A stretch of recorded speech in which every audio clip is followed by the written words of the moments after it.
और निकम्मी सरकार है। हमने पहले भी प्रयास किए, हमारे सरपंच भाइयों ने प्रयास किए हैं।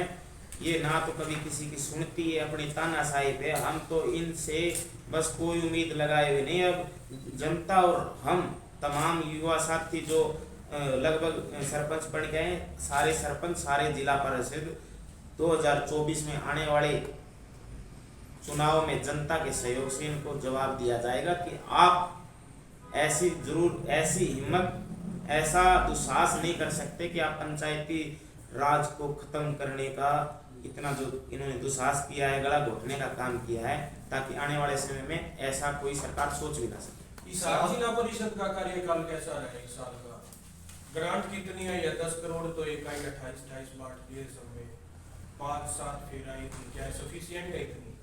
ऐसा है जी, ग्रांट भी बहुत नाम मात्र आया है। कितनी आई है? पहली ग्रांट में हम सबको 28 लाख रुपए मिले थे, 28,91,000 रुपए मिले थे। और उसमें भी सरकार के जो मंत्री हैं, अगर किसी को विनोद भैया को पता लग गया भाई यदवेंद्र का काम है, तो वो उन पे अफसरों पे नकेल कसने का काम करता है।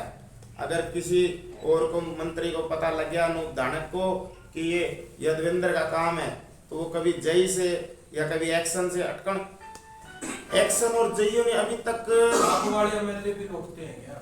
हमारे वाले रोकते हैं, पर उनका बस नहीं चलता। हम तो बीजेपी के एमएलए ही हटा देते हैं। एमएलए को तो हम जैसे कि मतलब ये दुश्मन नजर आ रहे हैं हमें सारे, क्योंकि सारे उनकी छाती पे पैर रखे जीत के आए, उनको सभी को हरा के आए। यदवेंद्र भाई है, आपके कांग्रेस के जो पार्षद है उनका ही रोकते हैं। वैसे तो जी मैं आपको बताऊं, उनके खुद वालों के भी काम वो रोक रहे हैं कहीं ना कहीं, क्योंकि नाराजगी उनकी भी है। काम किसी के हो नहीं रहे, ना मंत्री जिला पार्षदों के काम कर रहे, ना सरपंचों के काम कर रहे। अब उनका तो एक ही मकसद है, जो मंत्री और बने हुए हैं, कि हम जिला परिषद में जो सदस्य चुन के आए हैं तमाम, यहाँ तक कि चेयरमैन साहब हैं हमारे, बड़े अच्छे व्यक्ति हैं, बड़े हमारा सहयोग भी करते हैं, पर वो भी क्या करेंगे, उनका भी कहना है कि हम खेल का सामान नहीं दे सकते। बीजेपी के एमएलए काम रोकते हैं, बीजेपी के चेयरमैन को सारे आप फाइनेंशियल पावर दे पिछली मीटिंग में सारी की सारी। वो एक हम बीजेपी का पर्पस क्या बचता है जिला परिषद की? हम एक उनको हमने भाईचारे के हिसाब से जो बातें रही थी, हमने एज बीजेपी का नहीं किया, क्योंकि हमारा तो कांग्रेस का कोई है ही नहीं।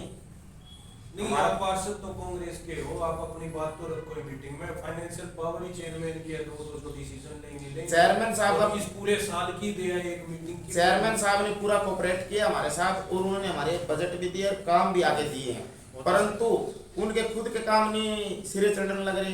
उनके खुद के भी नहीं है। चेयरमैन साहब ने कहा कि मेरे पास फोन आया कि हमें खेल का सामान चाहिए 2 लाख रुपए का, अब वो कहाँ से दे देंगे, गाइडलाइन में नहीं। वो तो डेवलपमेंट का कोई मतलब उस पे ग्रांट लगानी है, परचेज का तो है ही नहीं। परचेज तो उस पे आपका जो पोर्टल है जिला परिषद का, उस पे ही होगी। टोटल ये है जी, जिला परिषद हिसार का भी जो कार्यकाल रहे असंतोषजनक रहे अभी तक का, इसमें कोई दो राय नहीं है। हालांकि चेयरमैन साहब ने प्रयास किए और हमारे साथ हमें पूरा मान सम्मान भी उनसे मिला है, और बजट भी उन्होंने बराबर दिया है।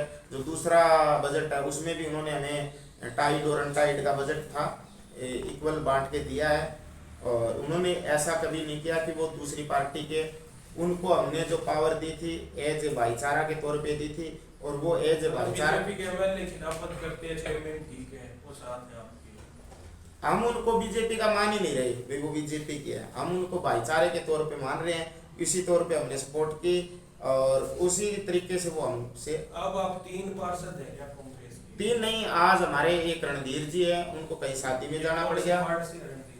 रणधीर जी अपने किरमारा से 5 और एक हमारा भाई कुलदीप खरड़ है, उनकी सिस्टर है सुदेश जी, उनको भी आना था, वो पंचकुला गए हुए हैं। एक हमारे भाई है दिनेश शिवरान, उनकी भाभी जी हैं, उनके भी हल्के में शादियां थी, क्योंकि वो भी अपनी तैयारी कर रहे हैं, तो वो आ नहीं पाए। हम टोटल 6 थे, और बाकी वाइस चेयरमैन देखो हमने खुला निमंत्रण दिया था हमारे ग्रुप में, जिनको भाई समस्त कांग्रेस समर्थित उम्मीदवार तो जिनको आना था वो आए हैं। हमने तो 6 या 7 माने हुए थे, उनमें से 3 को काम हो गया, 3 पहुंचे हैं। मैं प्रतिनिधि हूँ, ये अपने जिला पार्षद है जो जो चेयरमैन का जो